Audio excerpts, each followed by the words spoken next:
Hey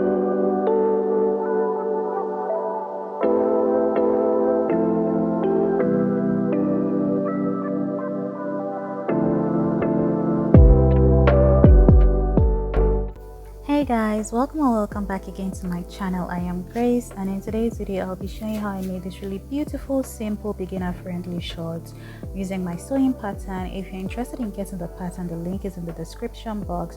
So without any further ado, let's just jump right into the video. So we're going to start off by preparing the materials needed for this project right here, and you don't need too many items, and they're all listed on the screen for you to check out.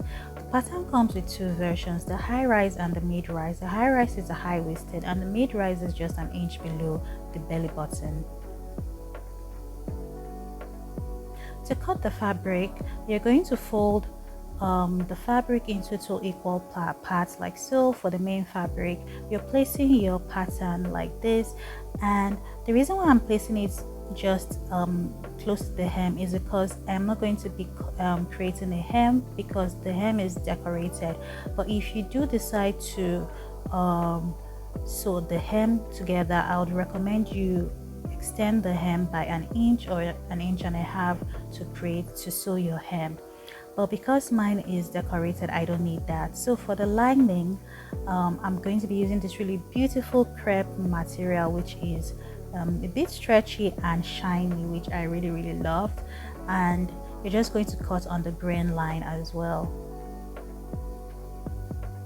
So when cutting, don't forget to transfer all the notches because you'll need them in sewing the pattern.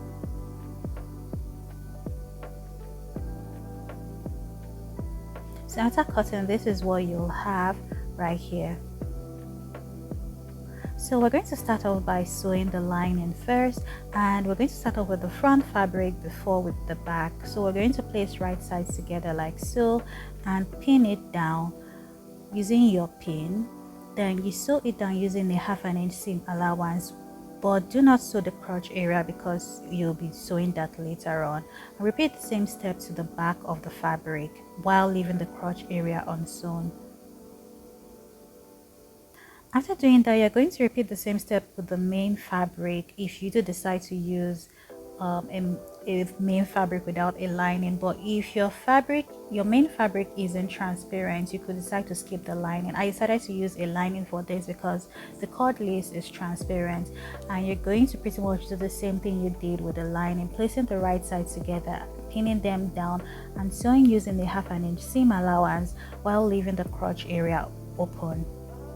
So after sewing it, we're going to place, so the next step is to place the front fabric and the back fabric together, having right sides facing each other like so, and you're going to align the side notches for the front and the back pattern fabric together, then pin it down, after which you pin the rest of the sides down in place like so. After doing that, you're also going to pin the crotch area for the front and the back together like so. And after doing that, you're going to sew it down using a 1/2 inch seam allowance for both the sides and the crotch area. And you're just going to repeat the same steps to the main fabric.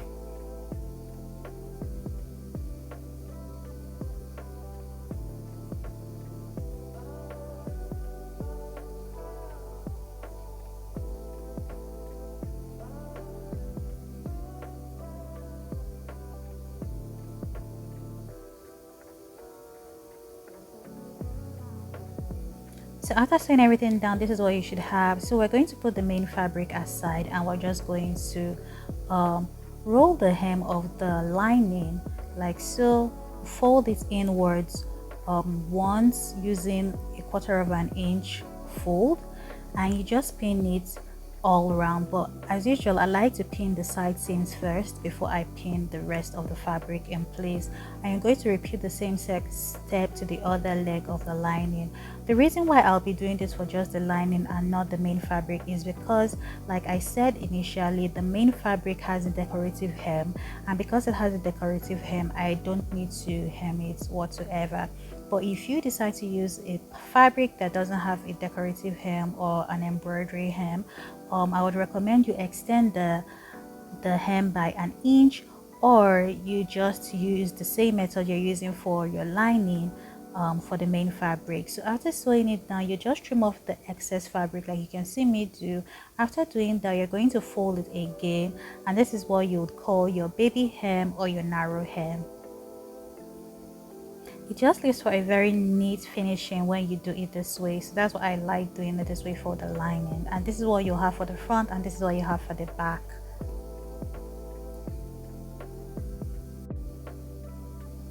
So now the next step is to insert the lining into the main fabric, and you'd want to you have the right side of the lining facing the wrong side of the main fabric, while having the front part of the lining with the front part of the main fabric together, and the back part of the lining and the back part of the main fabric facing each other. I hope that makes sense. So after that, you want to pin the crotch area of the lining and the main fabric together to prevent it from moving around, so you can do the next step. So once you're done pinning the crotch area together, you just insert the lining properly into the main fabric, and you're just going to just pretty much do what I'm doing on the screen right here to make it look like this.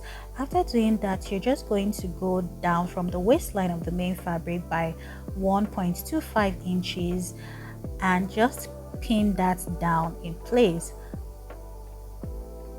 As usual, I like to start with the side seams before I pin the rest. So after doing that, you're just going to pin the lining to where you place the pin at. So that is going to be 1.25 inches below the waistline for the main fabric. That is where you're pretty much going to pin your lining.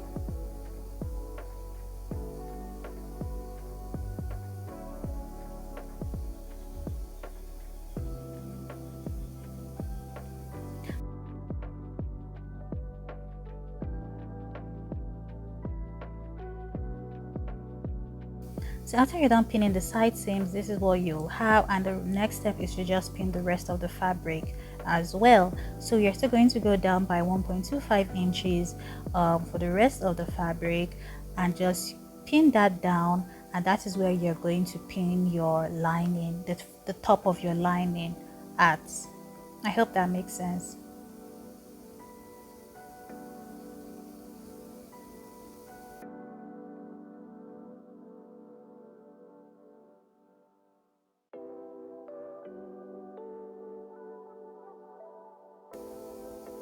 After pinning everything down, you're just going to sew it all round like so. You're going to sew really close to the edge of the lining.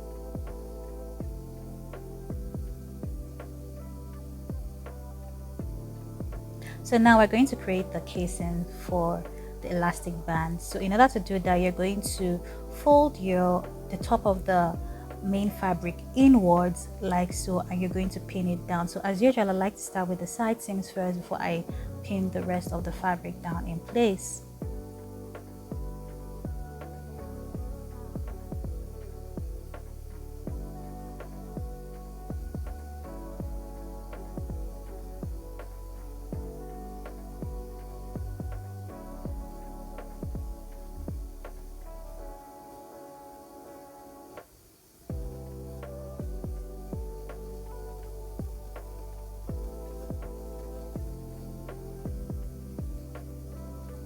So after pinning the side seams down, the next step is to pin the rest of the fabric down. It just makes it easier to make sure that everything is evened out, or that is what I like to do, to make everything evened out at least. So the next step is to sew everything round, but leave about 1 or 2 inches opening to have your elastic band pass through there. So after you're done sewing it down, this is what you'll have, and the next step is to insert your elastic band. In order to do that, you're going to pin one edge of the elastic band to the fabric using a safety pin. Then you're using a safety pin again, you pin that to the other edge of the elastic band and insert it into the casing, and you have it pass through till it comes out from the other side.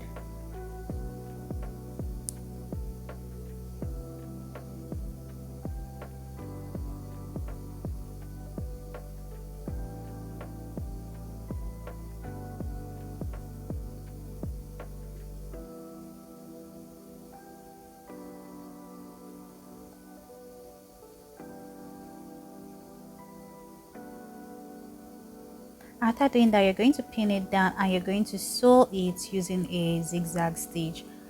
And after sewing it down using a zigzag stitch, you're going to close up the opening using a straight stitch. So the next and final step is to sew the crotch area in place. You know, since we're using a lining as well as the main fabric, if you leave the crotch area as is without sewing it down, it's going to keep moving around, and we do not want that. So in order for us to prevent that from happening, we're going to sew the lining and the main fabric together by sewing it on the crotch area. You could hand stitch this or you could use your sewing machine. I do prefer hand stitching it because it's just neater, and you could just hand stitch it in one spot for about a couple of times, or like maybe 3 or 4 times, and you just create your knot, and that is pretty much it.